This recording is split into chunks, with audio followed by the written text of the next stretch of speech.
할렐루야. 생명을 살리는 리더십 벌써 세 번째 시간인데 여러분 오늘도 기대하며 나아가는 저와 여러분 되기를 소원합니다.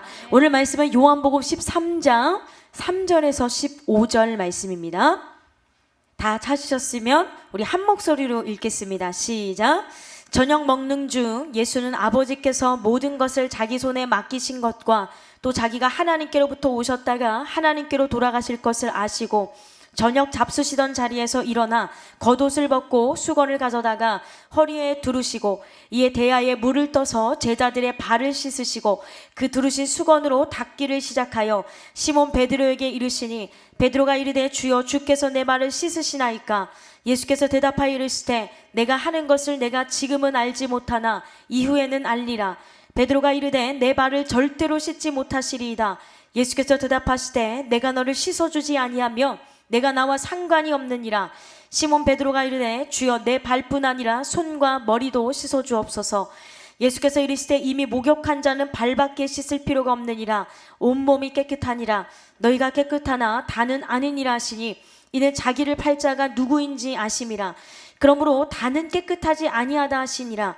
그들의 발을 씻으신 후에 옷을 입으시고 다시 앉아 그들에게 이르시되 내가 너희에게 행한 것을 너희가 아느냐. 너희가 나를 선생이라 또는 주라 하니 너희 말이 옳도다. 내가 그러하다. 내가 주와 또는 선생이 되어 너희 발을 씻었으니 너희도 서로 발을 씻어주는 것이 옳으니라. 내가 너희에게 행한 것 같이 너희도 행하게 하려 본을 보였노라. 아멘. 저는 오늘요 생명을 살리는 리더십 세 번째 시간으로 섬김의 리더십이라는 제목으로 은혜를 나눌 텐데요. 여러분 우리가 이 예수님의 섬김을 본받아야 될 줄로 믿습니다. 우리 그런 의미에서 우리 찬양 하나 할까요? 미랄이라는 찬양을 할 텐데 한 알의 미랄이 땅에 떨어져 죽어야 많은 열매를 맺는다고 했습니다. 여러분 섬긴다는 것은 내가 한 알의 미랄이 되는 것이고 내가 죽어서 열매를 맺는 것을 의미하기 때문에 여러분 오늘 말씀을 듣고 여러분이 진짜 섬기는 사람인지 아니면 섬김을 맨날 받는 사람인지 여러분 깨닫는 이 시간 될 수 있기를 소원합니다.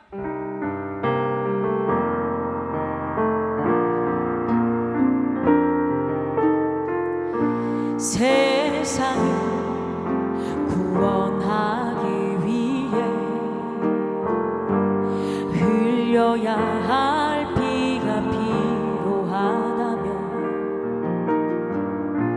죄인을 대신하기 위해 희생의 제물 필요하시다면 내 생명 제단 위에 드리니 주 영광 위에 사용하소서. 생명이 또 다른 생명 낳고 주님 볼 수 있다면 나의 삶과 죽음도 아낌없이 드리리. 죽어야 다시 사는 주의 말씀 믿으며 한 알의 비랄 되어 썩어지리니 예수님처럼 살아가게 하소서. 세상을 구원하기 위해 세상을 구원하기 위해 흘려야 할 피가 필요하다면 죄인을 대신하기 위해 희생의 제물 필요하시다면 내 생명 제단 위에 드리니 주 영광 위에 사용하소서. 생명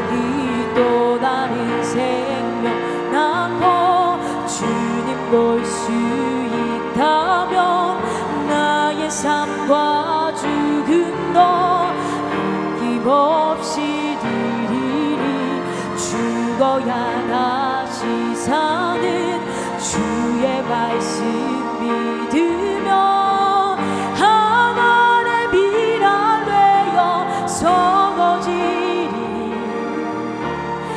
예수님처럼 살아가게 하소서. 생명이 또 다른 생명 나고 주님 볼 수 있다면 나의 삶과 죽음도 아낌없이 드리리. 죽어야 다시 사는 주의 말씀 믿으며 하나의 비랄 되어 서거지리니. 예수님처럼 살아가게 하소서. 우리는 예수님처럼 살아가야 될 줄로 믿습니다. 여러분, 우리가 섬길 때에 각자의 섬김의 위치가 있습니다. 어떤 사람은 설교 준비하는데 섬기려고 하고요, 어떤 사람은 영상 작업하는데, 또 어떤 사람은 또 PPT를 하고, 어떤 사람은 악기 연주를 하면서 열심히 주를 섬기고 있는데요, 여러분, 하나의 미랄이 땅에 떨어져 죽어야 된다고 했습니다. 여러분, 희생이 없이는, 땀이 없이는, 눈물이 없이는 열매 맺을 수가 없습니다. 여러분이 있는 그 자리에서 열매 맺기 위해서는 여러분 희생하셔야 되고요, 땀을 흘리는 저와 여러분이 돼야 될 줄로 믿습니다. 영국의 경험주의 철학자 프란시스 베이컨이라는 사람이 있습니다. 그 사람은요, 사람을 곤충으로 비유했습니다. 그래서 이 세상에는 세 가지 형의 사람이 있다고 하는데요, 첫째는 거미형 인간입니다. 거미는요, 자신의 생존만을 위해서 사는 곤충으로, 이 별로 노력도 하지 않고 어둡고 습한 곳에 줄을 쳐놓고 그곳에 걸려드는 곤충을 잡아먹으면서 삽니다. 덫을 놓아 다른 사람을 걸려들게 하여 자신의 이익을 챙기는 사람이죠. 이런 사람을 보고 이기적인 사람이라고 해요. 자신만의 이익을 위해서 다른 사람을 희생시키는 사람, 다른 사람을 밟는 사람을 바로 이 거미형의 인간이라고 말하는 거예요. 두 번째 인간, 개미형의 인간이 있습니다.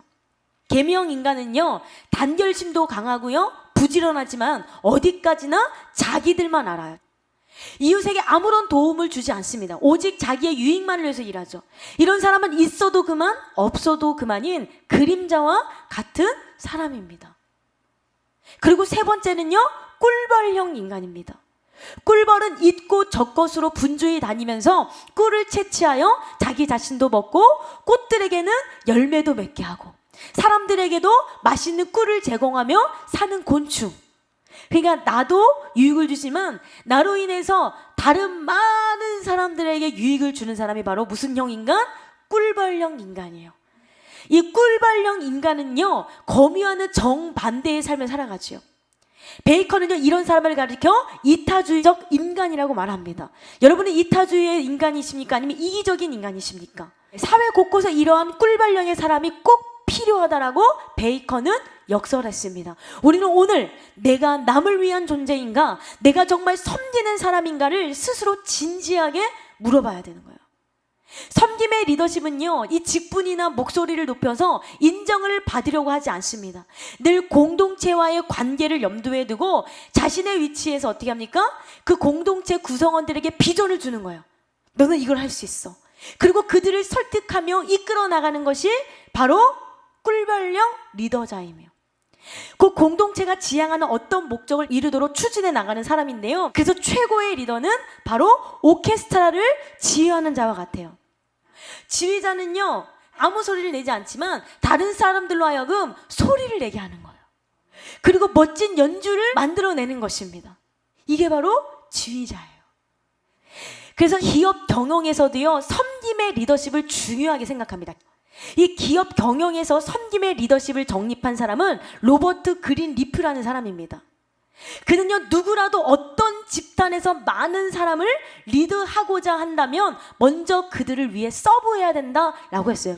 또한 서브할 수 있는 마음은 섬기고자 하는 자연스러운 마음에서 비롯돼야 된다라고 했습니다. 섬김의 리더십은 나와 함께하는 구성원들을 존중해주면서 성장을 도와주기 위해 노력하는 마음이에요. 그리고 엄격한 기준을 세워놓고 흔들리지 않으며 다름도 포용할 수 있는 이 마음을 의미하는 거예요. 소리내지 않고 조용히 옳고 그름을 분별하여 구성원을 도와줄 수 있는 마음이 바로 기업 경영의 섬김의 리더십입니다. 사실 이순희 목사님께서도요, 성도들에게 고기를 잡아다 주지 않아요. 고기 잡는 법을 가르쳐 주시는 거예요. 왜냐면요, 성도를 섬긴다고 모든 것을 다 해주면 성도님들을 누구만 의지해요? 목사님만 의지하게 되는 거예요. 그렇기 때문에 우리 목사님은요, 지혜롭게 고기 잡는 법을 가르쳐줘서 성도들이 하나님이 주신 은사를 자유롭게 잘 활용할 수 있도록 도와주시는 거예요.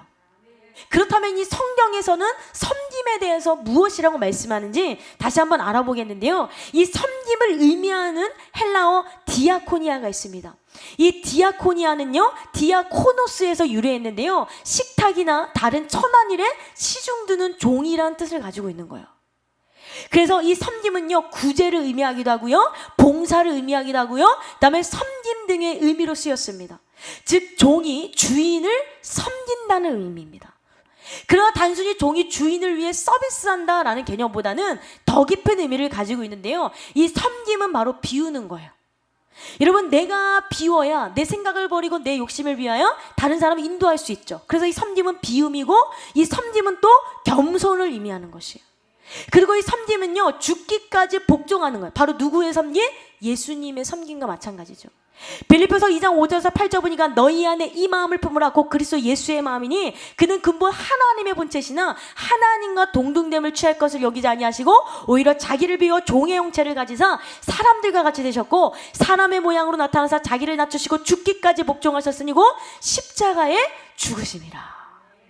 그래서 섬김의 리더십이란 종 리더십에서 나온 말로 섬기기 위해 오신 예수님의 리더십에서 유래한 말이에요. 그러니까 예수님의 리더십은 섬김의 리더십이었어요. 예수님은요, 하늘 보좌를 버리시고 인간의 몸으로 종의 몸으로 세상에 오셨기 때문에 그가 바로 섬기는 왕이요, 섬김의 리더의 롤모델, 다른 사람을 찾을 것이 아니라 바로 예수님을 롤모델로 삼고 찾아가다 보면은 우리도 예수님과 같이 남을 섬기는 리더십을 행할 수 있는 거예요. 사랑하는 성도 여러분, 하나님께서 왜 우리에게 직분을 주시고 은사를 주셨어요? 내게 권사를 주시고 집사를 주시고 전도사를 주시고 목사를 주신 이유, 그것은요, 성도로 하여금 온전하게 하고 봉사일을 하게 하며 그리스도의 몸된 교회를 세우기 위한 거예요. 에베소서 4장 11절에서 12절 보니까 그가 어떤 사람은 사도로, 어떤 사람은 선지자로, 어떤 사람은 복음 전하는 자로, 어떤 사람은 목사와 교사로 삼으셨으니 이는 성도를 온전하게 하여 봉사의 일을 하게 하며 그리스도의 몸을 세우려 하심이라. 그래서 이 직분은요, 다스리는 게 아니에요. 섬김의 일을 할 수 있도록 주시는 것이에요. 여러분 잘 생각해 보세요. 내가 직분을 잘 지키고 있나? 하나님께서 주신 직분대로 내가 살고 있나? 오늘 말씀을 통해서 깨닫는 여러분 되기를 소원합니다. 세상 사람들은요, 이 직분을요, 지배와 종속의 관계로 풀러가요. 그래서 권위적으로 지배하려고 합니다. 그래서요, 제임스 C 헌터는요, 권력이란 얼마 동안은 효과가 있고 얼마간의 목표를 달성할 수 있으나 지속되면 인간관계를 훼손하게 되고 반항하게 된다. 그래서 관계를 유지하는 가장 중요한 요소는 신뢰이고 이 신뢰는 존중하고 배려하는 것, 즉 사랑의 섬김에서 온다라고 말하고 있습니다. 그러나 예수님은 친히 우리에게 섬김의 본을 보여주셨죠.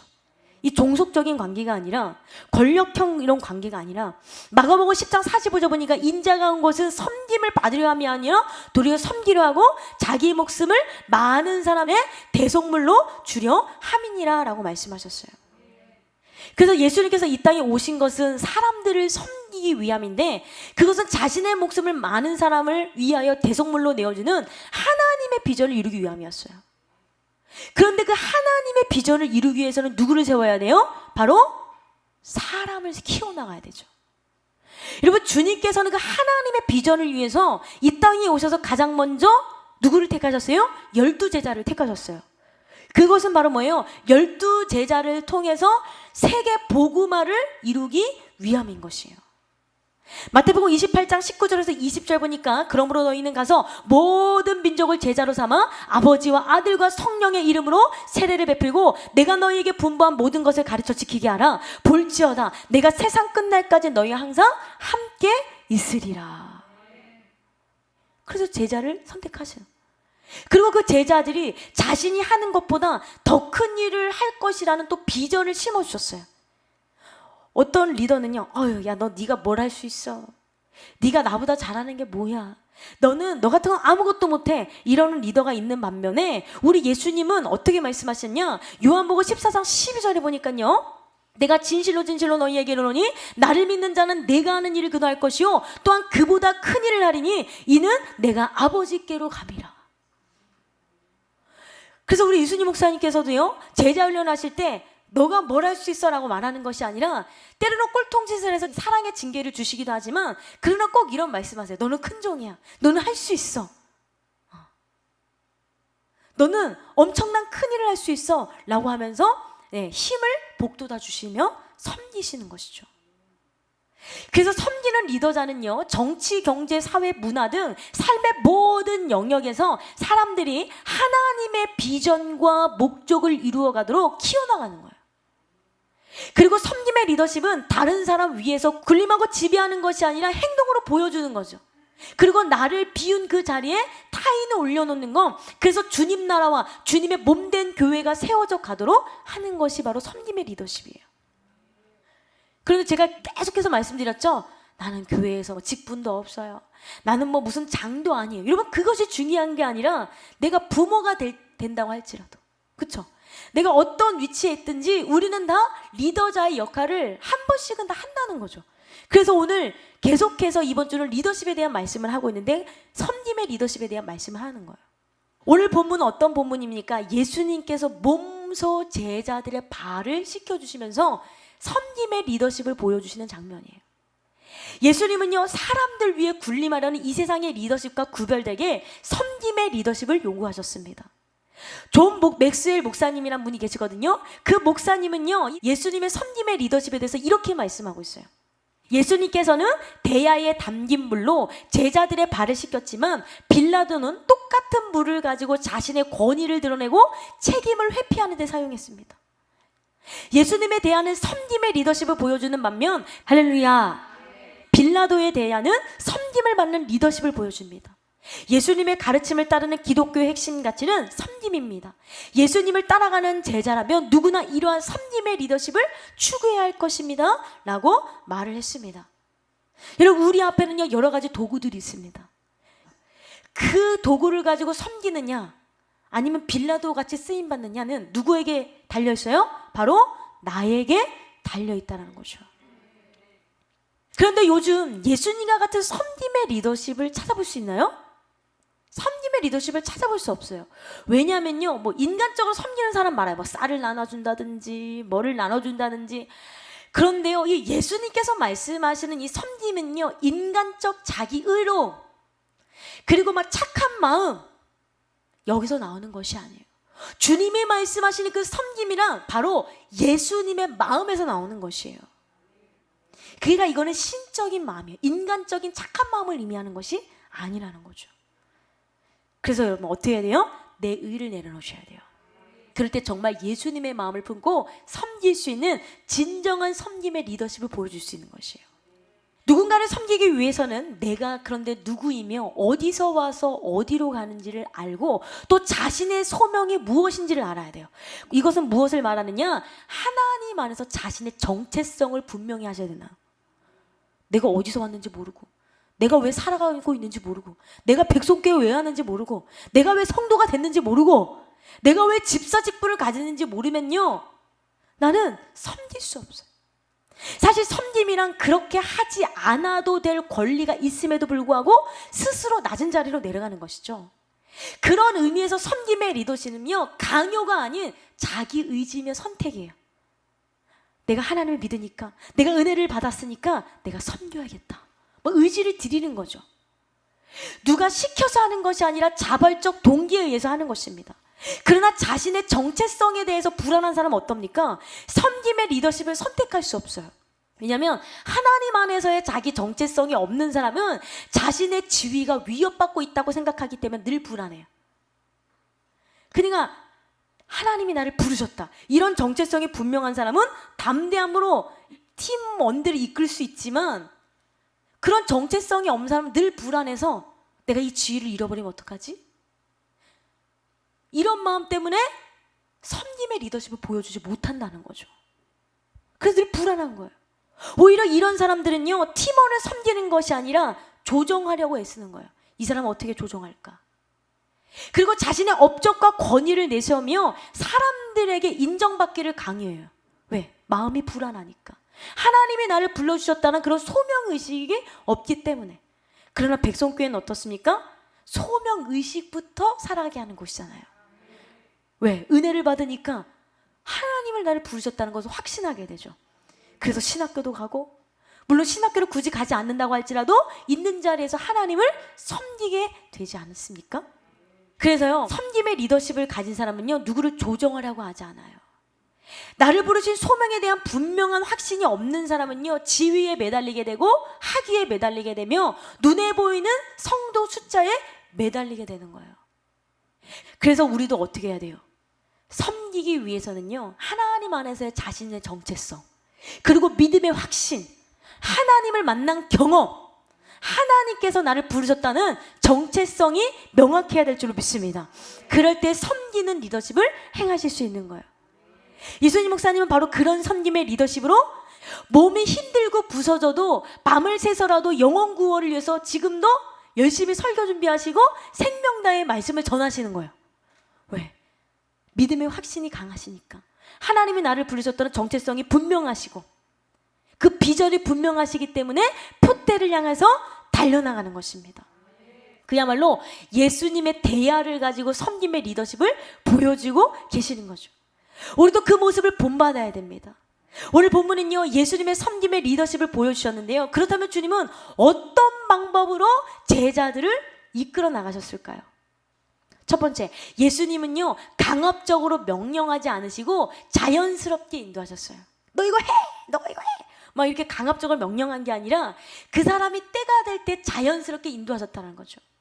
예수님은요, 권위적이고 독재적 리더가 아닌 섬김의 리더십을 보여주셨습니다. 우리는요, 이 섬김의 리더십인, 즉 탈권위적 리더십을 생각해 볼 수 있는데요, 탈권위적 리더십 하면 우리는 구약 성경의 모세를 생각해 볼 수 있습니다. 모세는요, 사람들을 변화시키고 설득시켜서 애굽으로 떠나는 대장정의 길을 갔습니다. 그런데 모세는요, 강압적인 방법을 사용하거나 하나님의 이름을 막 거론하면서 들먹거리지 않았어요. 야, 나 하나님의 종이니까 막 이렇게 하지 않았어요. 당시 모세는요, 왕족이었잖아요. 그쵸? 원래는 이집트의 왕자였잖아요. 그래서 왕족으로서 지금으로 따지면 로열 패밀리와 같습니다. 하지만 사람들을 이끌기 위해서 모세는 스스로 이스라엘 사람들 속으로 들어갔고 그들과 함께 행동했습니다. 그런 모세의 진심은 사람들을 움직였고 출애굽이라는 위대한 일을 이루는 리더십을 보여준 줄을 믿습니다. 그래서 모세의 탈권위적 리더십, 바로 예수님이 보여주셨어요. 그리고 두 번째, 예수님은요, 일보다 사람이 먼저셨어요. 서정문 씨의 인간 중심 리더십이라는 책이 있거든요. 이 책에서는 이렇게 말합니다. 인간 중심의 리더십은 이미 역사상 위대한 리더들이 모두 실천했던 리더십이다. 리더가 과거에는 명령하고 통제하는 사람이었다면 이제는 구성원들의 자발적 참여와 창의성을 이끌어내는 사람이어야 된다. 큰 소리 친다고 해결되는 시대는 지났다. 상대에 대한 존중과 배려를 통해 그들 스스로 움직이도록 만드는 힘, 이것이 인간 중심의 리더이다 라고 말했습니다. 그런데 리더가 저지를 수 있는 최악의 실수는 바로 무엇입니까? 이 높은 자리에 올라갈수록 사람보다 일만 우선순위에 둔다는 것이죠. 일이 더 중요한 거예요, 사람보다. 하지만 예수님은요, 일보다 누가 먼저였어요? 사람, 영혼이 먼저였어요. 오늘날 예수님은요, 여리고로 향해 가시면서 여러 이적들을 베푸시고 바쁜 일정을 해가고 계셨습니다. 예수님은요, 진짜 바쁘게 이 땅에서 일하셨잖아요. 여리고에 도착하셨을 때 무화과 나무 옆에 올라간 삭개오를 발견하셨죠. 예수님은 할 일이 너무나 많으셨지만 그 나무 위에 올라간 삭개오를 발견하시고, 삭개오야, 어서 내려와라. 오늘 너의 집에서 쉬어야겠다 라고 하시면서 삭개오 한 사람을 만나주시는 거예요. 누가복음 19장 1절에서 8절 보니까요, 예수께서 여리고로 들어가시더라. 삭개오라 이름하는 자가 있으니 세리장이요 또한 부자라. 그가 예수께서 어떠한 사람인가 하여 보고자 하되 키가 작고 사람이 많아 할 수 없어 앞으로 달려가서 보기 위하여 돌 무화과 나무에 올라가니 이는 예수께서 그리로 지나가시게 되밀어라. 예수께서 그곳에 이르사 쳐다보시고 이르시되 삭개오야 속히 내려오라. 내가 오늘 내 집에 유하겠다 하겠다 하시니 급히 내려와 즐거워하며 영접하거늘 뭇 사람이 보고 수군거려 이르되 저가 죄인의 집에 유하러 들어갔도다 하더라. 삭개오가 서서 주께 여짜오되 주여 보시옵소서 내 소유의 절반을 가난한 자들에게 주겠사오며 만일 누구의 것을 속여 빼앗은 일이 있으면 네 갑절이나 갚겠나이다. 영혼을 먼저 생각하시는 그 예수님의 섬김의 리더십을 통해 삭개오라는 사람이 한 번의 변화가 되는 거예요. 그리고요, 예수님은요 부족한 팀원도 끝까지 인내해주고 믿어주셨어요. 여러분, 잘못된 리더는요 자기만을 믿어요. 그래서 일을 맡겨놓고도 믿지 못해서 계속 상황을 확인해요. 야, 이거 됐어? 이거 잘하고 있는 거야? 안절부절 못해요. 너 이거 못하잖아. 야, 됐다 내가 할게. 야, 하지마. 내가 무조건 다 할 거야. 이것도 내가 하고 저것도 내가 하고 싹 다 내가 해. 그러나 진정한 리더는 팀원이 부족해도 믿어주고 인내해주는 거예요. 에이, 처음이니까 나중엔 잘하겠지. 예수님은 바로 그런 분이셨죠. 사실 예수님의 12명의 제자들은요 무식하고 거친 성격을 가진 이들이었습니다. 그러나 예수님은 이 사람들을 끝까지 기다리고 인내하셔서 하나님의 위대한 계획을 이룰 제자로 만드신 거예요. 끝까지. 예수님의 제자 아시죠? 얼마나 실수투성이고 얼마나 꼴통짓을 많이 했습니까? 그렇죠? 물론 잘한 것도 있지만. 그걸 예수님은 끝까지 기다려주셨어요. 요한복음 14장 1절 보니까 유월절 전에 예수께서 자기가 세상을 떠나 아버지께로 돌아가실 때가 이른 줄 아시고 세상에 있는 자기 사람을 사랑하시되 끝까지 사랑하시니라. 그런데 그래도 인내해 주시고 그래도 봐주시고 알면서도 모르는 척 해주시고, 네, 그래서 끝까지 사랑해 주셨기 때문에 우리가 정말 기도원의 용사와 같이 이만큼 잘하게 된 줄을 믿습니다. 저도 제 자신을 바라보면요 실수도 많이 합니다. 그래도 불구하고 우리 목사님이 참아주셨기 때문에 계속해서 성장하고 있는 줄로 믿습니다. 야고보서 1장 4절 인내를 온전히 이루라. 이는 너희를 온전하고 구비하여 조금도 부족함이 없게 하려 함이라 라고 말씀하셨어요. 또한 예수님은 어떻게 섬기셨냐? 제자들과 소통하며 섬기셨어요. 어떤 리더들은요 일이 어떻게 진행되고 있는지 어떤 결정을 내렸는지 팀원들에게 이야기하지 않는 리더자들이 있어요. 그냥 처음부터 끝까지 내가 다 할게. 그냥 얘기하지 않아. 소통하지 않아. 그런데 어제도 제가 말씀드렸듯이 의사소통은요 단체 생활에 있어서 정말 중요하죠. 리더는 팀원들에게 자신의 비전과 계획, 이 업무, 매뉴얼 등 부하들에게 분명히 인식시켜줘요. 진정한 리더자이셨던 예수님은 자신의 고난과 죽음, 이 부활에 대해 제자들이 알기를 바라셨습니다. 그래서 어떤 일을 행하시기 전에 제자들과 함께 나누셨죠. 요한복음 15장 14절에서 15절 보니까 너희는 내가 명하는 대로 행하면 곧 나의 친구라. 이제부터는 너희를 종이라 하지 아니하리니 종은 주인이 하는 것을 알지 못함이라. 너희를 친구라 하였노니 내가 내 아버지께 들은 것을 다 너희에게 알게 하였음이라. 이제 난 너를 종이라고 하지 않을게. 내가 너를 친구처럼 내가 해야 될 일을 다 이렇게 말해줄게. 이러면서요 이렇게 말씀하셨다라는 거죠. 그러나 안타깝게도 한 명도 예수님과 소통이 되는 제자가 없었어요. 아니, 말이 통해야 말을 하지. 말이 안 통하는데, 이해를 못 하는데, 영적인 의미를 깨닫지 못하고 어제 말씀드린 것처럼 내 좌우편에, 예수님 좌우편에 내가 앉게 하여 주옵소서. 세상적 마음으로 나아가는 제자들과 어떻게 소통이 되셨겠냐고요. 결국 예수님은 십자가에 죽으시고 부활하신 후 승천하시기 전 성령을 보내주시려고 약속했어요. 왜? 성령을 받지 않고서는 제자들은 소통할 수 없기 때문에. 그리고 후에 예수님이 약속하셨던 이 성령의 불을 받은 제자들은 그때야 비로소 예수님의 뜻을 바로 깨닫고 하나님과 소통하며 강력한 복음의 증인이 되었습니다. 오늘 이 시간 주님과의 이 막힌 담이 무너져 하나님과 소통하는 자들일 수 있기를 소원합니다. 여러분 각자 맡은 위치가 있어요. 내가 열심히 미리 청소해 놓으면 예배를 드릴 때 참 분위기가 좋겠구나. 내가 맛있는 간식을 준비하면 성도님들이 교제 안에서 참 좋겠구나.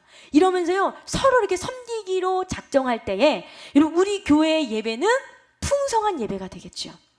네, 그렇기 때문에 각자의 위치에서 섬길 수 있는 여러분 되기를 소원합니다. 그러기 위해서는 어떻게 된다고요? 예수님처럼 소통해야 된다. 소통.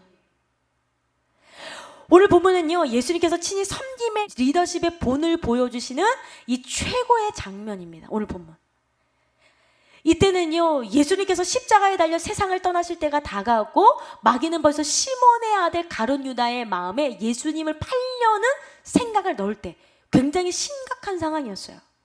요한복음 13장 1절에서 2절 보니까 유월절 전에 예수께서 자기가 세상을 떠나 아버지께로 돌아가실 때가 이른 줄 아시고 세상에 있는 자기 사람들을 사랑하실 때 끝까지 사랑하시니라. 마귀가 벌써 시몬의 아들 가룟 유다의 마음에 예수를 팔려는 생각을 넣었더라.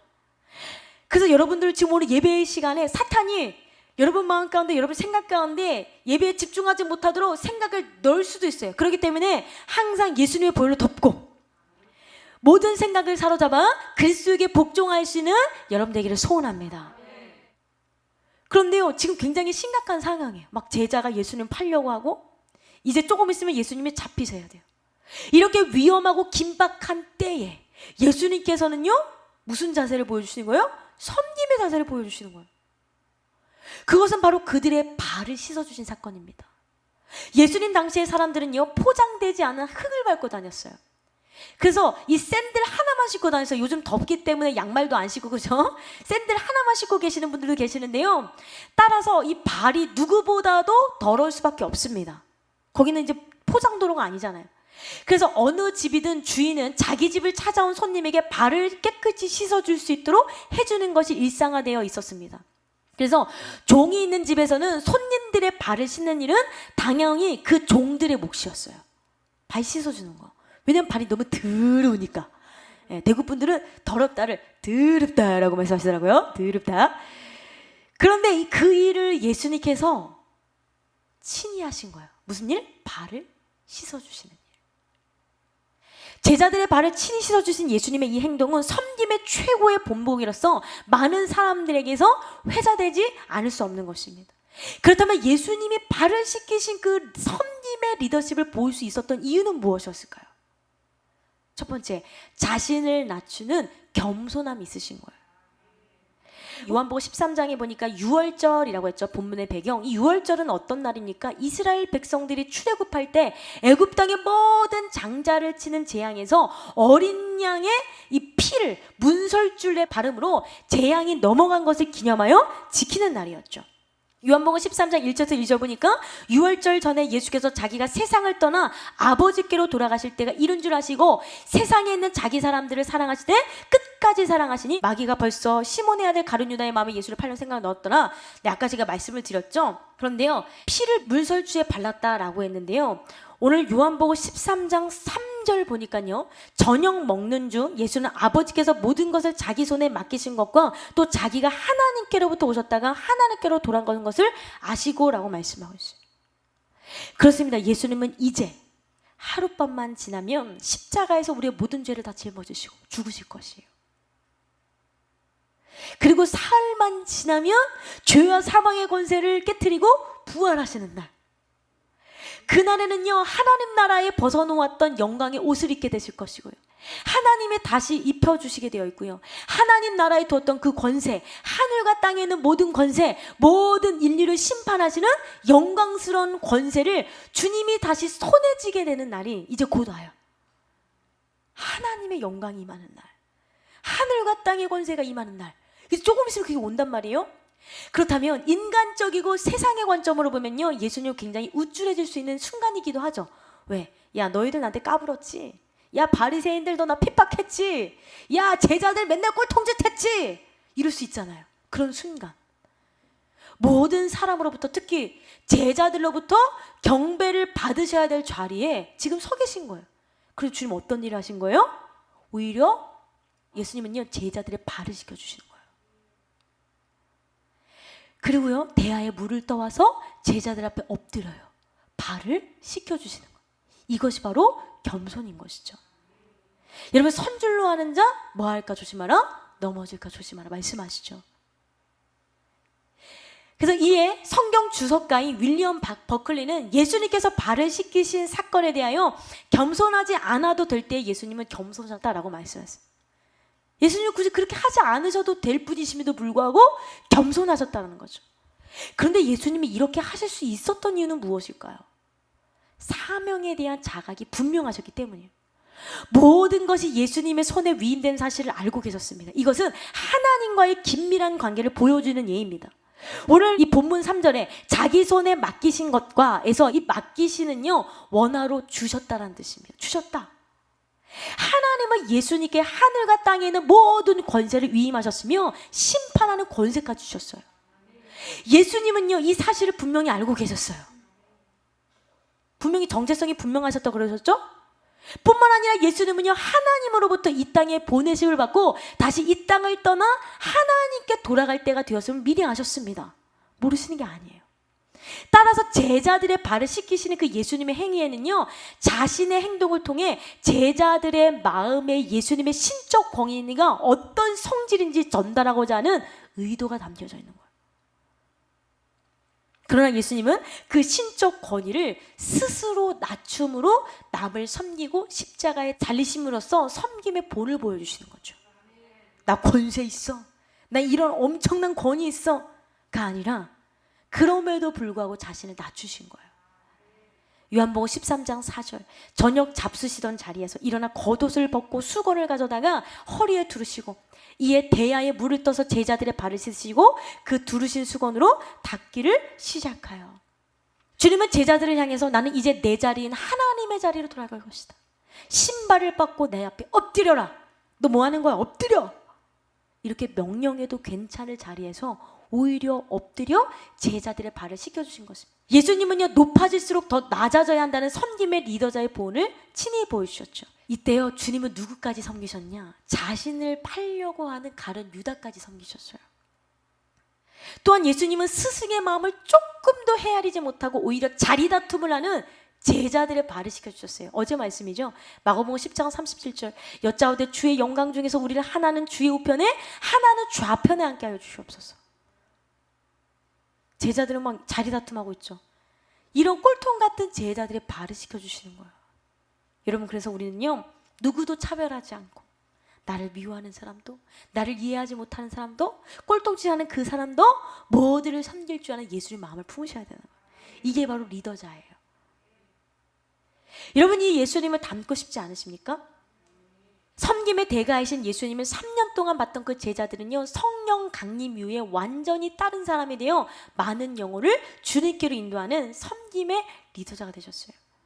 요한복음 13장 12절 13절 보니까 그들의 발을 씻기신 후에 옷을 입으시고 다시 앉아 그들에게 이르시되 내가 너희에게 행한 것을 너희가 아느냐? 너희가 나를 선생이라 또는 주라 하니 너희 말이 옳도다. 내가 그러하다. 내가 주와 또는 선생이 되어 너희 발을 씻었으니 너희도 서로 발을 씻어주는 것이 옳으니라. 내가 너희에게 행한 것 같이 너희도 행하게 하려 본을 보였노라.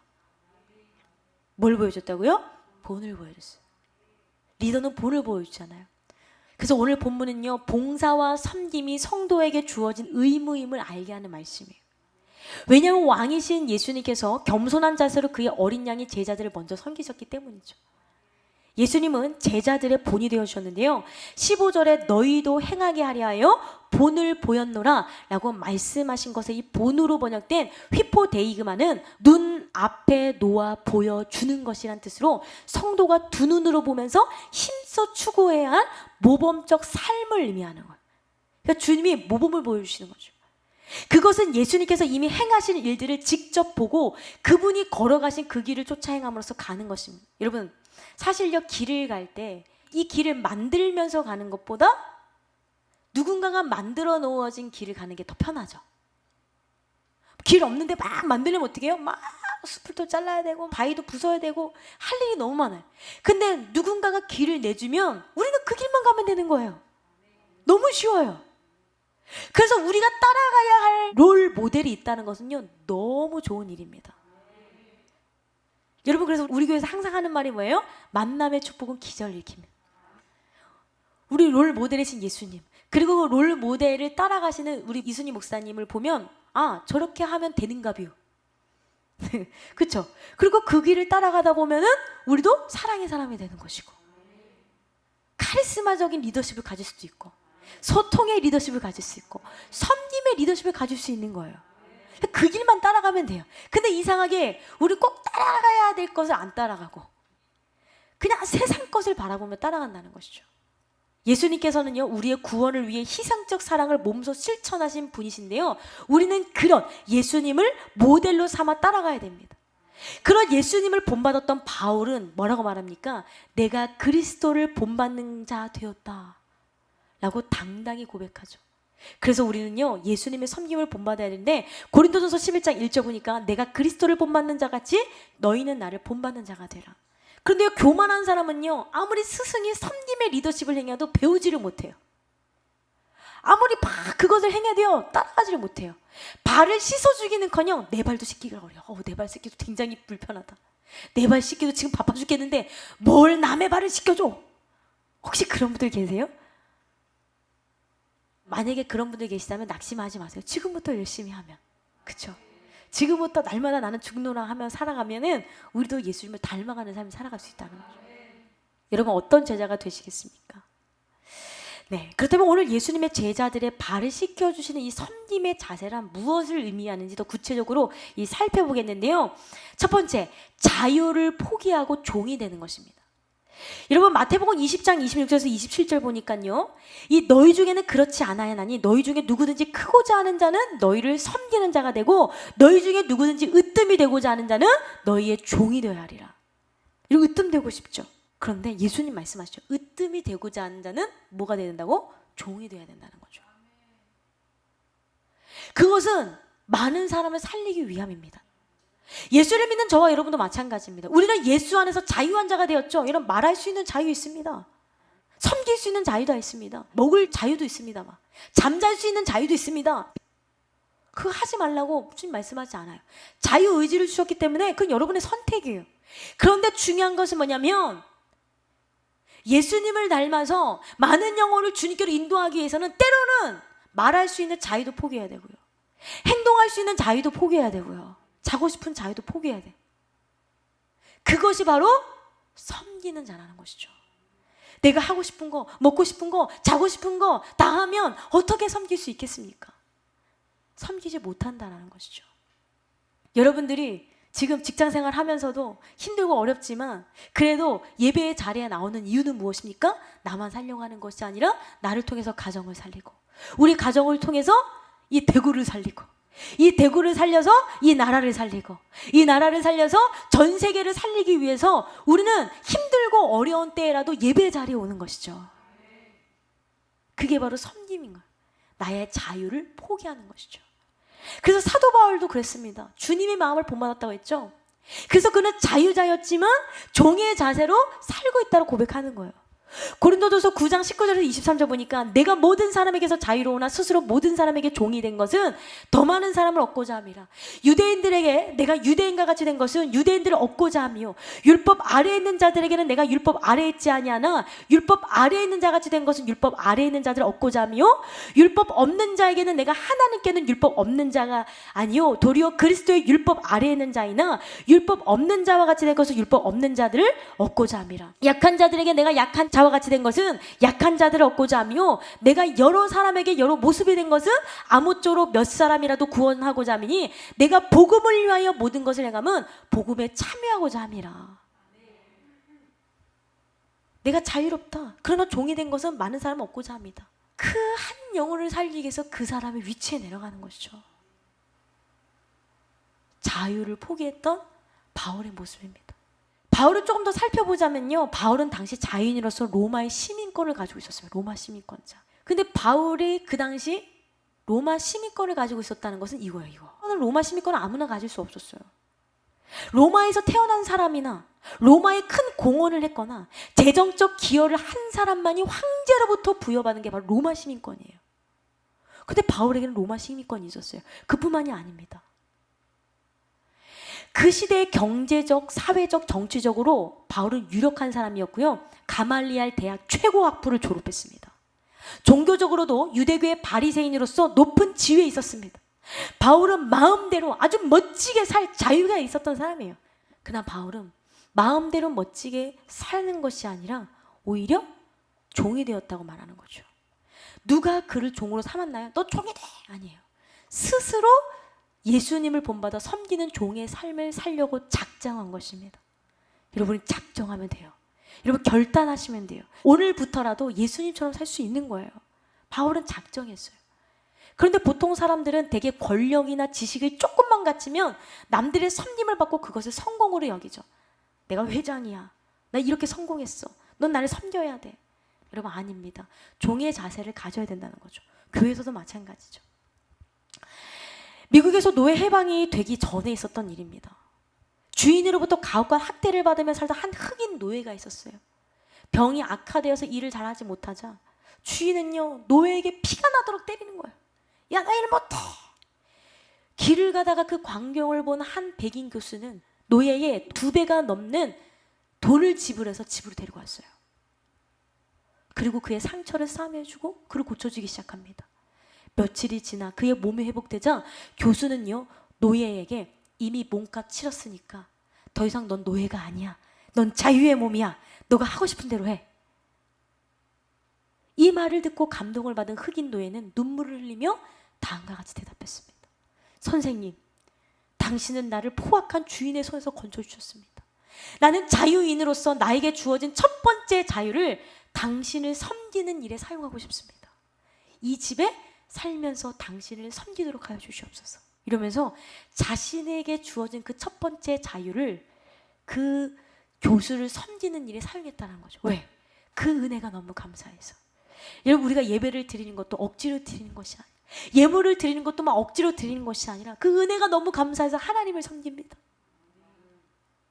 집에서 TV 볼 수 있고 편하게 쉴 수 있지만 그 은혜가 감사해서 하나님을 찬양하며 예물을 드리는 것입니다.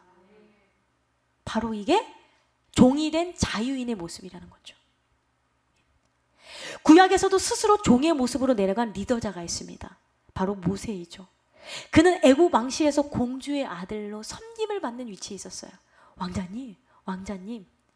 그러나 모세는 스스로 그것을 포기하고 그리스도를 위해서 받는 수모를 즐거워하면서 고난받는 자기 백성들 속에 뛰어들어갔습니다. 히브리서 11장 24절에서 26절 보니까 믿음으로 모세는 장성하며 바로의 공주의 아들이라 칭함받기를 거절하고 도리어 하나님의 백성과 함께 고난받기를 잠시 죄악의 낙을 누리는 것보다 더 좋아하고 그리스도를 위하여 받는 수모를 애굽의 모든 보화보다 더 큰 재물로 여겼으니 이는 상 주시는 이심을 바라봅니다. 그리고 우리가 열심히 섬기면 뭘 받아요? 상 받는데요. 그래서 모세는요 자신의 모든 권리를 포기하고 이스라엘 백성들에게 들어가서 고난받기를 자처했다는 거죠. 왜냐하면 섬기면 사실 고난입니다. 섬긴다는 것은 사실 희생입니다. 고난 없이 희생 없이 영광은 없기 때문에 여러분 때로는 우리는 이것을 각오하셔야 돼요. 따라서 하겠습니다. 고난을 각오하자. 희생을 각오하자. 그러므로 종된 삶이란 주를 위해 또는 맡겨진 영혼을 살리기 위해 나의 권리를 포기하는 거예요. 으뜸이 되고자 하는 것이 아니라 예수님처럼 종의 자세로 살아갈 수 있는 여러분 되길 소원합니다. 이런 사람은 항상 어떤 고백을 하냐? 누가복음 17장 10절 보니까요. 이와 같이 너희도 명령받은 것을 다 행한 후에 이르기를 우리는 무익한 종이라 우리가 하여야 할 일을 한 것뿐이라 할지니라. 하나님 제가 24시간 주를 위해서 일했다니까. 내가 24시간 주를 위해서 기도했고요. 섬겼고요. 피땀 흘려서 노력했습니다. 그래서 저 상 주세요. 이게 아니라 무익한 종의 자세. 하나님, 저는 당연히 해야 될 일 했을 뿐인데요. 당연히 요리했어야 됐고요. 당연히 청소했어야 됐고요. 당연히 찬양했어야 됐고요. 당연히 설교 준비했어야 됐고요. 당연히 영상했어야 됐고요. 왜냐하면 저는 주님 앞에 무익한 종일 뿐이거든요. 여러분 우리는 이런 자세로 나아갈 때 우리 대구 백성교회 대구 영혼의 셈이요 날이 갈수록 부흥이 되고 그렇죠? 날이 갈수록 하나님의 기쁨이 되어가는 것이죠. 섬김의 자세란 또한 무엇을 의미합니까? 두 번째, 자기를 포기하는 것을 의미하는 것인데요. 예수님은요 하나님의 아들이시면서 만왕의 왕이셨지만 자신을 포기하시고 낮은 자리에 계셨죠. 우리도 예수님처럼 섬김의 자세를 갖기 위해서는 자기를 포기해야 되는데 여러분 어떤 사람은 자기를 포기하라니까 자포자기하는 사람이 있어요. 여러분 자포자기가 뭔 뜻인지 아세요? 자포자기, 그런 말은 뭐냐면 절망에 빠져서 자신을 스스로 포기하는 것을 자포자기예요. 지금은요, 자포자기가 하나의 단어처럼 쓰이고 있지만 엄밀히 말하면 자포는 자신을 해친다는 말이고 자기는 자신을 버린다는 말로 원래는 서로 다른 의미를 가진 두 개의 단어예요. 여러분, 자기를 포기하는 것과 자포자기는 달라요. 자포자기와 자기 포기를 분별할 수 있는 여러분 되기를 소원합니다. 그래서 이 자기 포기는 완전히 다른 말입니다. 자기 포기는 나를 내려놓는 거예요. 내 욕심, 자아를 내려놓는 거예요. 하나님보다 더 의지했던 것을 내려놓는 것입니다. 시편 146편 3절 보니까 귀인들을 의지하지 말며 도울림이 없는 인생도 의지하지 말지니. 우리 한번 찬양 한번 해볼까요? 내가 주인 삼은 모든 것을 내려놓고. 우리 찬양하면서 여러분 진짜 자기 포기의 인생을 살아가는 저 여러분 되기를 소원합니다.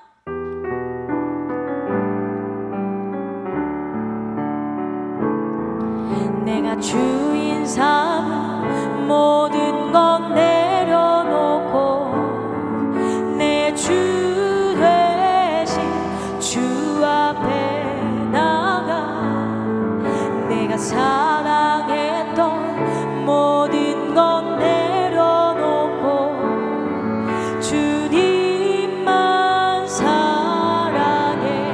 다시 한번 내가 주인 삼은 모든 것 내가 주인 삼은 모든 것 내려놓고 내 주 대신 주 앞에 나가 내가 사랑했던 모든 것 내려놓고 주님만 사랑해. 주 사랑 주 사랑 거친 풍랑에도 깊은 바다처럼 나를 잠잠케 해. 주 사랑 내 영혼의 반석 그 사랑 위에 서리. 주 사랑 거친 풍랑에도 주 사랑 거친 풍랑에도 깊은 바다처럼 나를 잠잠케 해. 주 사랑 내 영혼의 반석 그 사랑 위에 서리. 할렐루야. 그래서 자기를 포기하는 사람은 내가 정말 사랑했던 걸 내려놓을 줄 알고 내가 의지했던 걸 내려놓을 줄 알아요. 내가 의지했던 것이 있으면 그래, 하나님 아니고 나 이 사람 의지하면 나는 충분히 살 수 있어. 하나님 아니고서도 나 이 물질 의지하면 충분히 살 수 있어. 나 하나님 아니고서도 내가 가진 명예 가지고 있으면 난 충분히 살아. 이런 사람은 어떻게 자기를 포기할 수가 있을까요? 자기를 포기하지 못합니다. 아무리 의지할 만한 것이 있어도 하나님 앞에 내려놓을 때에 우리는 자기 포기의 인생, 섬김의 인생을 살아가게 될 줄을 믿습니다. 또한 자기 포기는요, 가장 소중한 선택을 위해 사사로운 내 욕심을 내려놓는 거예요. 켈빈 밀러의 포기하는 삶의 즐거움이란 책에 나온 길인데요, 시간, 돈, 꿈, 자존심, 이것들은 너무도 자주 우리의 마음을 사로잡는다. 때로는 이것들로 인해 하나님과의 건강한 관계마저 깨어진다. 이제 하찮은 것을 내려놓고 영원한 것을 붙잡는 지혜를 발휘하라. 일단 놓고 나면 잃는 것은 없고 얻는 것은 전부임을 알게 될 것이다. 주님은 당신 귀에다 대고 계속 말씀하신다. 내 손에 하찮고 덧없는 보물이 가득한데 너와 내가 어찌 손잡고 걸을 수 있겠느냐. 네가 하찮은 거 욕심 꼭 붙잡고 있는데 내가 어떻게 네 손을 잡을 수 있겠니? 저는요 참 이 은혜가 돼요. 그래, 내가 잡고 있는 것 때문에 하나님과 내가 손을 잡지 못하는구나.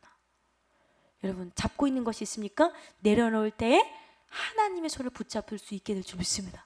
하나님의 손을 붙잡으면요, 일을 할 수 있는 사람은 100을 할 수 있고 100을 할 수 있는 사람은 10,000을 할 수 있잖아요. 그러나 하나님의 손을 붙잡지 않은 사람은 100을 할 수 있는 사람도 10밖에 못하는 거예요. 10,000을 할 수 있는 사람도 100밖에 못하는 거죠. 여러분, 그래서 우리는요 하나님과 연합하는 게 중요해요. 하나님과 동역할 수 있는 멋진 여러분의 삶이 될 수 있기를 소원합니다. 그리고 자기 포기란 무엇입니까? 자기 몫의 일을 묵묵히 행하는 것입니다. 내가 행해야 될 일이 있으면 그냥 묵묵히 누가 인정해주지 않고 누가 칭찬해주지 않아도 끝까지 그 일을 행하는 것이죠. 주님의 뜻이라면 하찮고 보잘것없는 것처럼 보이는 그 작은 일도 최선을 다하는 것이 자기 포기예요. 여러분, 작은 일에 충성될 때 주님 우리에게 큰 일을 맡기십니다. 그러나 하나님께서 우리에게 큰 일을 맡겨주셨는데도 그것을 다 하지 못하면 작은 일도 맡기실 수 없는 것이죠. 물론 주의 일을 할 때에 때론 피할 수 없는 것을 받아들여야 할 때도 있고요, 지루하고 불쾌한 일들을 사랑과 인내로 감당할 때도 있습니다. 어려울 때도 있어요. 쉬운 일만 있는 것은 아닙니다. 내가 감당할 수 없는 사람을 감당하기도 하고, 저 사람 진짜 내가 감당 못하겠다. 와, 내가 저런 사람까지 내가 감당해야 돼? 이런 사람도 있어요. 또한 내가 정말 사랑하지 못할 것 같은 사람도 사랑해야 될 때도 있어요. 그러나 자기 포기란 그 모든 걸 내려놓고 사랑하라. 그럼 사랑하는 거. 작은 일에 충성해라. 그냥 하는 거. 보잘것없어도 그냥 해라. 그럼 하는 거죠. 이게 바로 자기 포기예요. 그러나 주님은 우리보다 더 불쾌한 일들, 참기 있는 모든 고통을 이기셨잖아요. 그게 바로 무엇입니까? 십자가 아닙니까? 십자가. 그래서 야고보서 1장 12절에 이렇게 말씀합니다. 시험을 참는 자는 복이 있나니 이는 시련을 견디어낸 자가 주께서 자기를 사랑하는 자들에게 약속하신 생명의 면류관을 얻을 것이기 때문이다. 조금 힘들고 어려워도 시험을 참으면 하나님이 여러분에게 생명의 면류관을 허락하신대요. 그러나 자기 포기란 주님을 위해서 하는 것이지 자기를 포기함으로써 무엇을 얻어내는 것은 아닙니다. 하나님, 나 주님 때문에 자녀까지 포기했다니까요. 하나님, 내가 주님 때문에 물질 포기했다니까요. 이게 아니라는 거예요. 자기 포기란 소중한 것을 잃을 수 있는 각오도 있어야 된다는 거예요. 마가복음 10장 28절 30절 보니까 베드로가 여짜 이르되 보소서, 우리가 모든 것을 버리고 주를 따랐나이다. 예수께서 이르실 때 내가 진실로 너희에게 이르노니 나와 복음을 위하여 집이나 형제나 자매나 어머니나 아버지나 자식이나 전토를 벌인 자는 현세에 있어 집과 형제와 자매와 어머니와 자식과 전토를 100배나 받되 박해를 겸하여 받고 내세의 영생을 받지 못할 자가 없느니라. 베드로가 다 포기했어요 이랬는데 내가 정말 사랑하는 그 가족까지도 포기해라, 이런 말씀을 하시는 거예요. 이거는 가족을 버려라 라는 게 아니라 가족보다 하나님이 1번이다라는 말인 거죠. 그러니까 우리는요, 주님 앞에 내세울 것이 아무것도 없다라는 거예요. 여러분, 슈바이처 아시죠? 이 슈바이처는요, 아프리카에 의사가 없어서 고통을 당한다는 소식을 듣게 됐어요.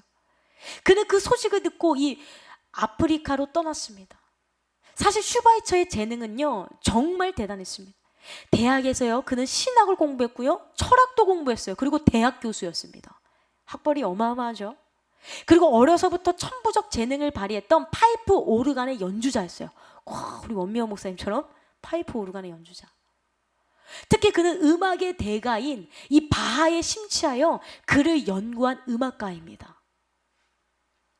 그는 아프리카로 떠나기 전 그에게 가장 중요한 삶 중에서 3가지를 포기했는데, 첫째는 심취했던 바하의 음악을 포기했고요, 두 번째는 명성을 펼칠 수 있었던 대학 교수직을 포기했고요, 셋째는 풍요롭고 안락한 자신의 삶을 포기했어요.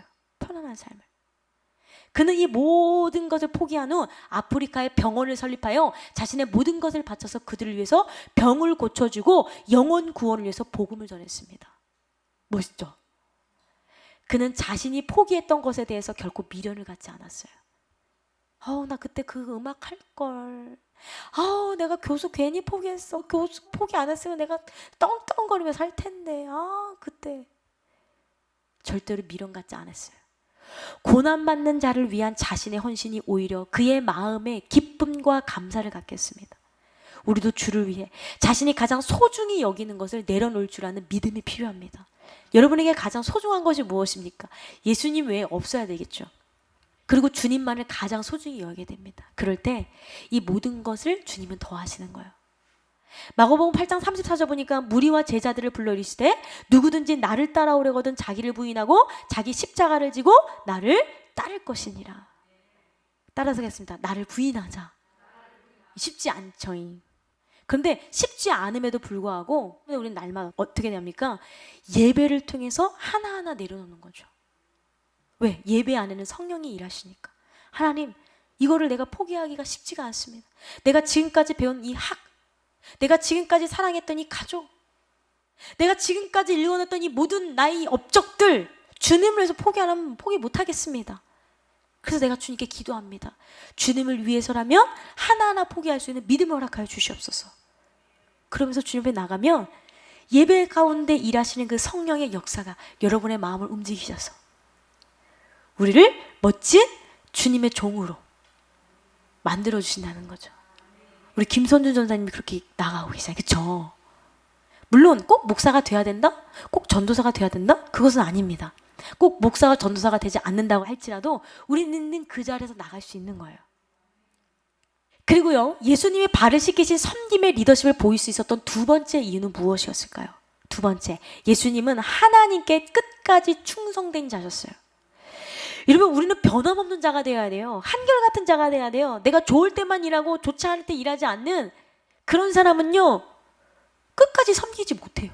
그것이 주의 일이든 가정의 일이든 끝까지 섬기지 못해요.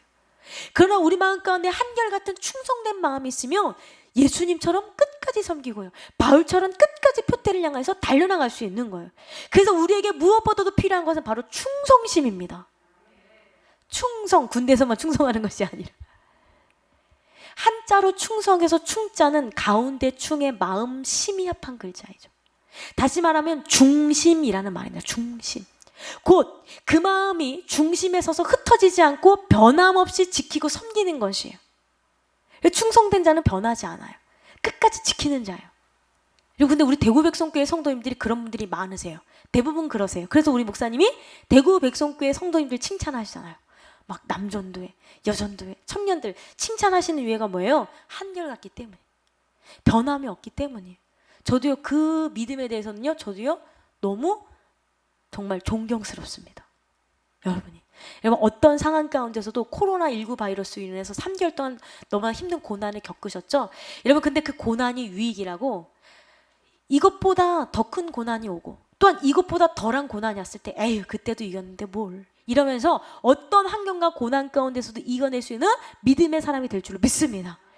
이 충성이란 충성해야 할 대상에 대해서 변치 않고 꾸준한 마음을 가지는 거예요. 여러분, 충성심이 기본 바탕이 된 사람은요, 그 사람이 재능도 없고 좀 탤런트도 좀 부족하고 똑똑하지도 못하고 뭐 여러 가지로 부족해도요, 그 마음의 기본 가운데 충성심이 있는 사람은 나중에는 하나님 앞에 크게 쓰임받아요. 왜냐하면 하나님은요, 만들어 쓰시는 분이시기 때문이죠. 그런데 아무리 내가 많은 것을 갖고 있어도 내 마음, 기본 마음 가운데 이 충성심이 없고 심기가 견고하지 못하면 빨리 포기하게 되겠죠. 우리 대구 백성교회 성도님들은 심지가 견고하기로 유명한데, 그러나 끝까지 하나님 나라 가는 그날까지 심지를 견고하게 해서 충성심을 다하는 여러분 되기를 소원합니다. 그래서 충성심이 기본이 되면 나머지 모든 것은 지켜지게 되어 있어요. 여러분, 충성된 자로 살아가고 계십니까? 이 충성은 맡은 일에 대하여 최선을 다해 수행하는 것을 말합니다. 하나님은요, 맡은 자에게 구할 것은 충성이다라고 했어요. 성경을 보면 충성된 사람에 대한 많은 증언이 있습니다. 하나님은요, 아브라함에게 충성된 자라고 하셨는데요, 느헤미야 9장 7절에서 8절 보니까 주는 하나님 여호와시라.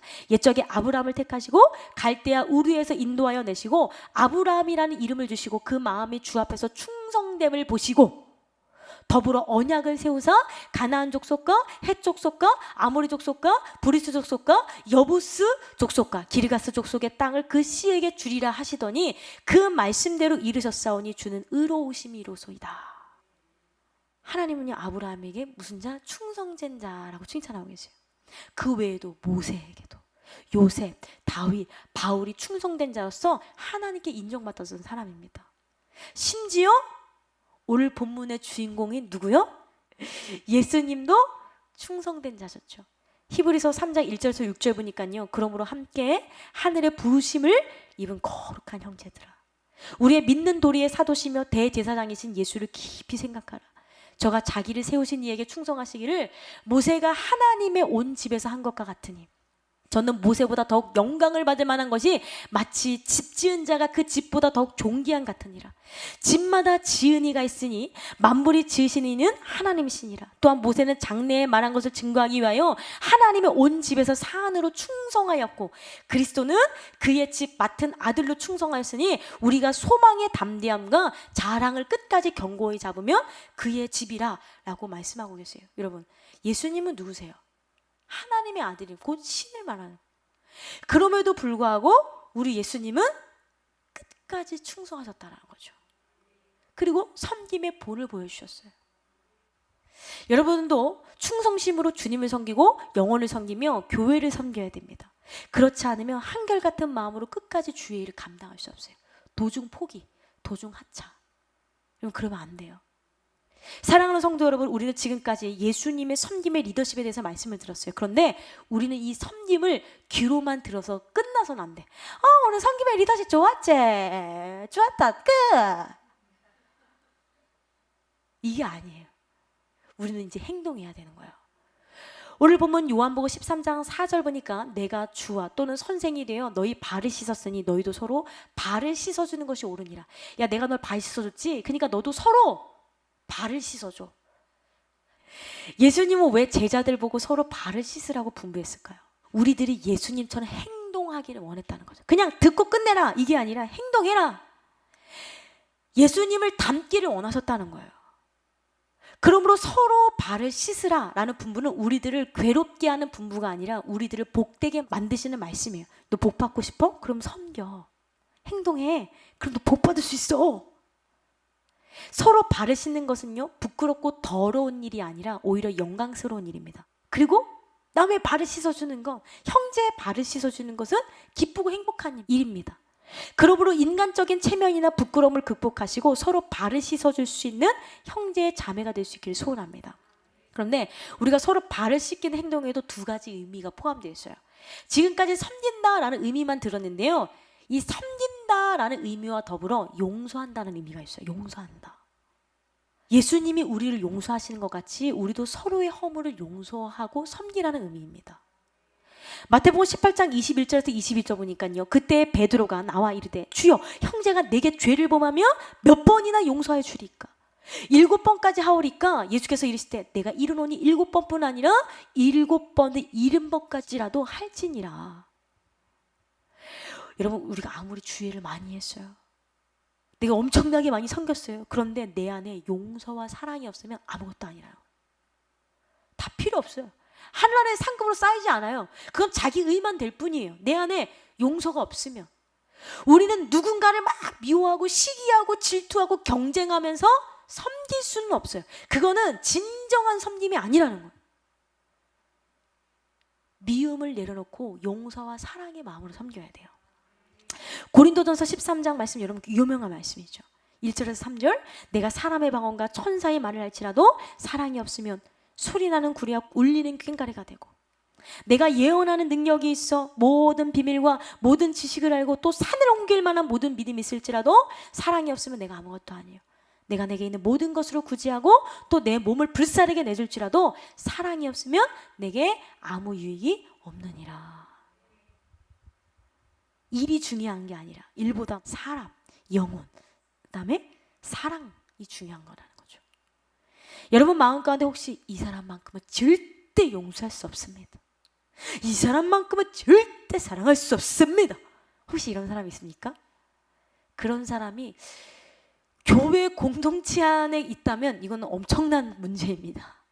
가정 안에 있어서도 안 되고 직장에서도 있어서는 안 되지만 교회 공동체 안에 저 사람만큼은 용서할 수 없습니다, 이런 사람이 있어서는 안 될 줄로 믿습니다. 왜냐면요, 이 공동체는요 한 형제 자매이기 때문이죠. 여러분 예수님을 생각해 보세요. 아주 더럽고 추한 나 같은 자도 용서하셨잖아요. 더러운 나 같은 자도 용서하신 예수님의 사랑을 생각한다면 우리를 용서하지 못할 사람이 없다라는 거죠. 만약에 용서하지 못한다면 내가 죄인임을 모르는 거예요. 내가 죄를 짓고 있다는 것을 모르는 사람, 교만한 사람은 용서할 수 없겠죠. 그러나 그 은혜를 아는 사람은, 그래 나는 저 사람보다 더 했는데 뭘, 그래 나는 저 사람보다 더 죄인이었는데 나도 용서해야지, 이러면서 용서하는 마음으로 다른 사람을 섬기게 된다는 거예요. 이 오늘 본문의 사람의 발을 닦아준다는 것은 마치 사람들에게 보이기 위한 세족식이 아니에요. 여러분 꼭 뭐 여름 성경학교다, 무슨 수련회다, 막 고개를 끄덕이시는 분들이 있는데 꼭 빠지지 않는 프로그램이 있습니다. 그것은 바로 무엇입니까? 세족식. 근데 굉장히 사실은요, 우리 교회도 한번 해봤으면 좋겠어요. 그런데 사실은요, 굉장히 은혜가 돼요. 그런데 오늘 본문 말씀은 단지 남에게 보여주기 위한 이런 세족식과 같은 보여주기식 섬김을 말하는 것이 아니라는 거예요. 도저히 용서할 수 없는 사람을 용서하고, 도저히 이해할 수 없는 사람을 이해하고, 사랑하는 것이 바로 다른 사람의 발을 닦아준다는 거죠. 여러분, 이해하지 못할 사람이 있습니까? 예수님을 생각할 수 있기를 소원합니다. 여러분 모두 예수님을 본받아 사랑하고 용서하며 섬기는 리더십으로 행동할 수 있는 여러분 되기를 소원합니다. 마가복음 11장 25절, 서서 기도할 때 아무에게나 혐의가 있거든 용서하라. 그리하여야 하늘에 계신 너희 아버지께서도 너희 허물을 사하여 주시리라 하시니라. 결론적으로 오늘 우리는 생명을 살리는 리더십 세 번째 시간, 섬김의 리더십이라는 제목으로 은혜를 나누었죠. 섬김의 리더십은 종을 의미한다고 했어요. 그래서 섬기기 위해 오신 예수님의 리더십에서 유래한 말이 바로 섬김의 리더십이에요. 예수님은요, 하늘 영광을 버리시고 하늘 보좌를 버리시고 이 더럽고 추한 이 땅에 오셨어요. 무엇의 몸으로? 인간의 몸으로 오셨어요. 그래서 예수님은 섬기는 왕이시고 섬기는 리더의 롤 모델이십니다. 그렇다면 주님은 어떤 방법으로 제자들을 이끌어 가셨는지 우리 알아봤는데요. 첫 번째, 예수님은 강압적으로 명령하지 않으시고 자연스럽게 인도하셨습니다. 두 번째, 예수님은 일보다 누가 먼저? 영혼이 먼저, 사람이 먼저였어요. 여러분 역시 똑똑하세요. 그리고 세 번째, 예수님은 부족한 팀원도 끝까지 인내해주고 믿어주셨어요. 야, 너 못하니까 넌 끝났어. 야, 나 그냥 하지마. 이게 아니라 끝까지 될 때까지 인내해주셨어요. 우리 이순희 목사님이 그렇게 제자를 훈련시키시잖아요. 네 번째, 예수님은 제자들과 소통하면서 섬기셨습니다. 나 혼자만 그냥 독불장군으로 나간다, 이게 아니라. 그렇다면 예수님이 발을 씻기신 그 섬김의 리더십을 보일 수 있었던 이유는 무엇이었을까요? 첫 번째, 자신을 낮추는 겸손함이 있었기 때문이에요. 여러분, 선줄로 하는 자 넘어질까 조심해야 돼요. 날마다 겸손해야 돼요. 두 번째, 예수님은 하나님께 끝까지 충성된 자이셨기 때문에 한결같이 섬김의 자세를 보여주셨어요. 여러분, 우리의 섬김이 내 기분이 좋을 때만 끝나는 섬김이 아니라 어렵고 힘들고 핍박이 있고 자존심을 내려놓고 상황이 힘들다고 할지라도 하나님 나라 가는 그날까지 충성되게 끝까지 섬김의 리더십을 보여줄 줄로 믿습니다. 그리하여 하나님께 칭찬받는 여러분 되시기를 주님의 이름으로 축원합니다. 우리 이 시간 당신의 그 섬김이 천국에서 해같이 빛나리, 우리 찬양하면서 우리 서로를 축복해 주는 이 시간 되기를 소원합니다.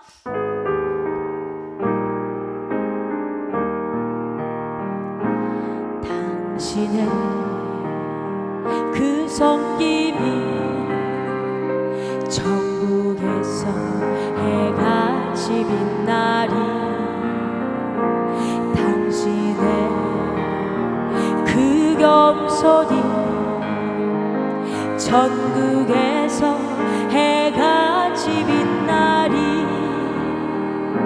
당신의 그 믿음이 천국에서 해같이 빛나리, 당신의 그 충성이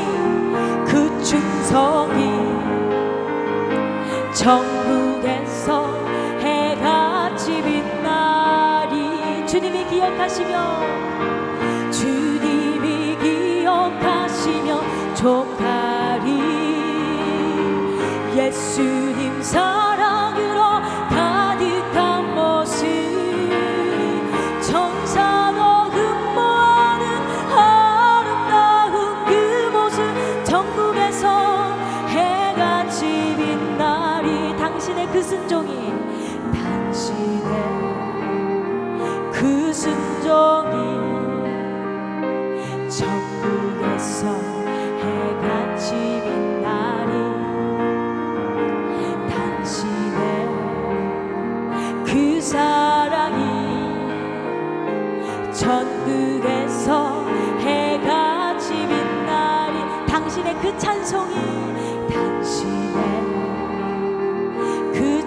겸손히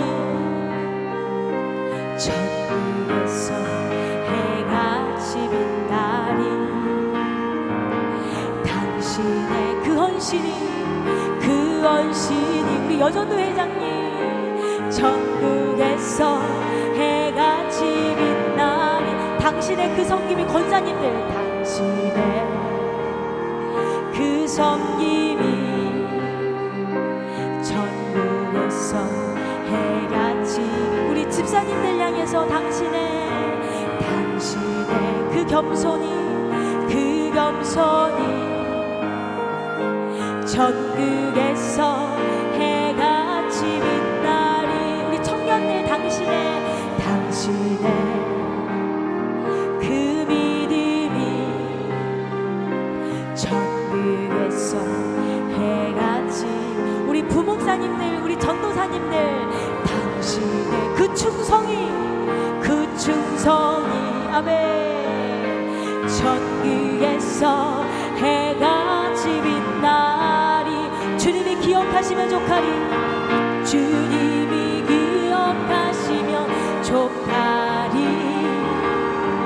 예수님 사랑으로 가득 찬 모습 천사도 흠모하는 아름다운 그 모습 천국에서 해같이 빛나리. 주님이 기억하시면 족하리. 예수님 사랑으로 가득한 모습 천사